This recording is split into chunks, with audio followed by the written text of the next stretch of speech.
Did he receive some kind of preferential treatment, favoritism from US officials? And if Prince Harry has nothing to hide here, he should be himself fully supporting the release of his own immigration records. Why all of the secrecy?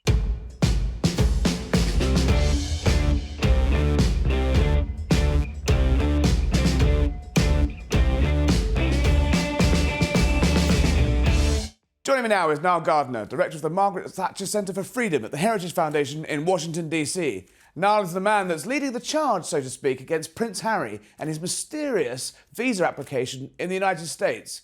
Niall, what's going on? What's the latest in your case against Prince Harry? Well, thanks very much, Harry, for having me on the show today. As you point out, and we have called for the release of Prince Harry's immigration records. Those records are now being reviewed by a federal judge, and the judge will issue a ruling within the next few weeks as to whether or not those records should be released to the American public.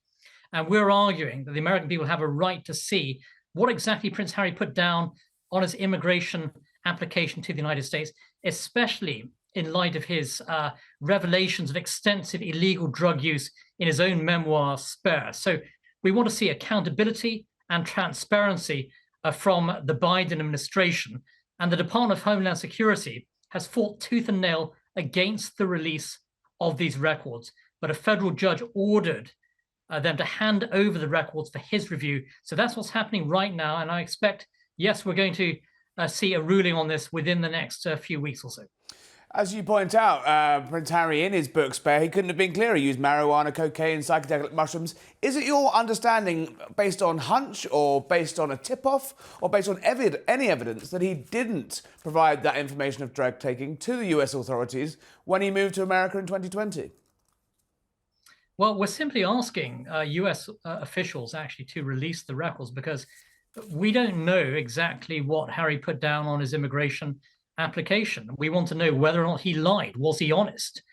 Did he receive some kind of preferential treatment, favoritism from US officials? And if Prince Harry has nothing to hide here, he should be himself fully supporting the release of his own immigration records. Why all of the secrecy involved here? Why has the Biden administration gone to extraordinary lengths to prevent the release of these records? They fought in federal court to try and stop the release of the records, but a federal judge said he wanted to review the records in camera so he could see himself what exactly was contained on those records. So I have to say the lack of transparency and accountability from the Biden administration here has been absolutely outrageous and appalling.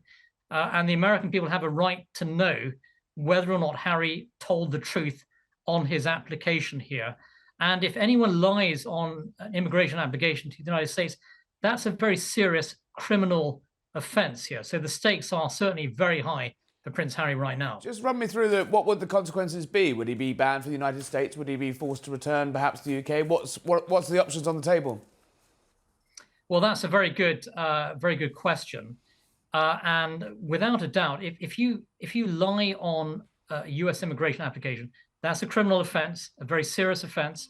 And under normal circumstances, those individuals would be removed from the United States. I mean, it's a deportable offense, which is why Donald Trump recently, in a TV interview, said that he would take appropriate action if Harry had lied on his application. So it's a very basic principle here.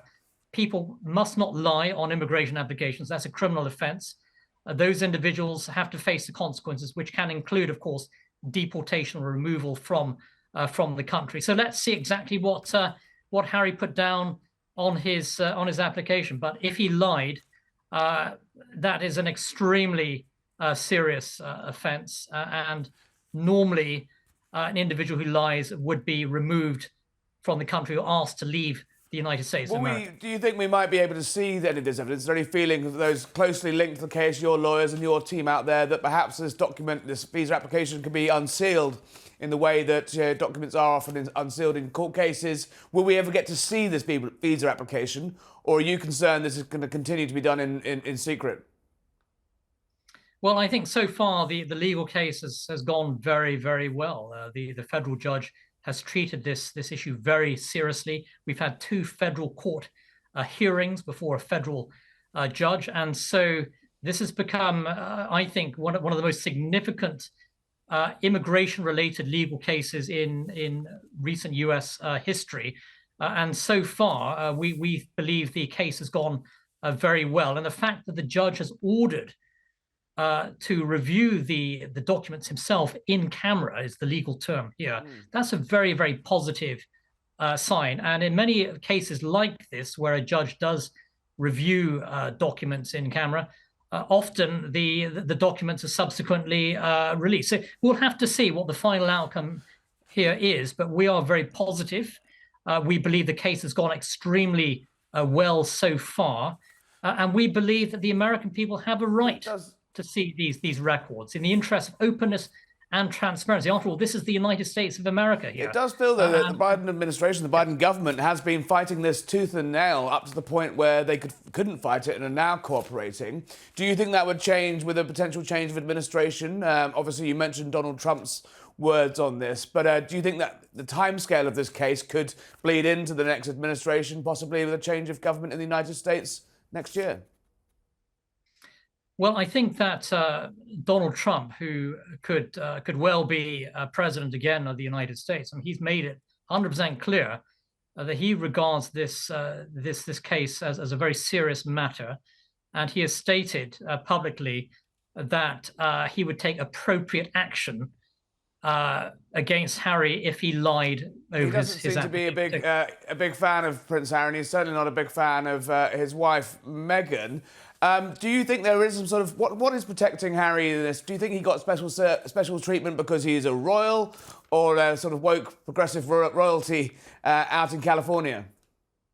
Yeah, those are all very good questions. Of course, Prince Harry is loved by woke liberal elites, and as the issue of favoritism here, well, let's see what's in the records. Yeah.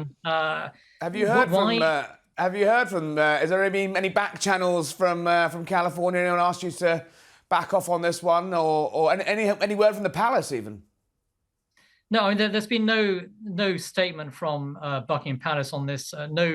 No public response at all from Prince Harry's team.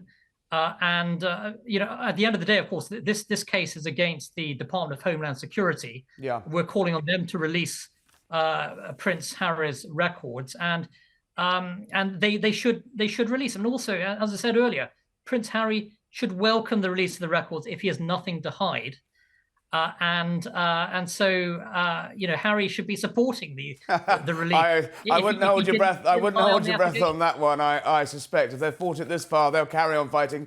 Now, just while I've got you, I hear you had Liz Truss in town this week. She was a guest here on Never Mind the Ballots not long ago. Caused quite a news storm. How was she out there? She was terrific, actually. I hosted her for a big speech at the Heritage Foundation this morning in Washington, D.C. For the official US launch of her book. How's it going down out there? Very, very well, actually. We had a big audience. The book's doing very well in the US. There's also been quite a lot of media coverage. Certainly the audience we had at Heritage, very, very receptive towards her message. Liz Truss is very popular among US conservatives. Well, and she stands up for conservative principles, values, ideas. She fights for them. I suspect you'll probably be seeing her probably more in the US than in the UK for the time being. We're going to have to leave it there. Niall Gardner from the Heritage Foundation in Washington, D.C. Thank you very much. Come back and see us soon when you know more about your case, yeah? I definitely will do, Harry. Thanks. All the best. Don't forget, you can watch all of Never Mind the Ballots US special Thursday, 9 p.m. on thesun.co.uk and YouTube. Don't miss it.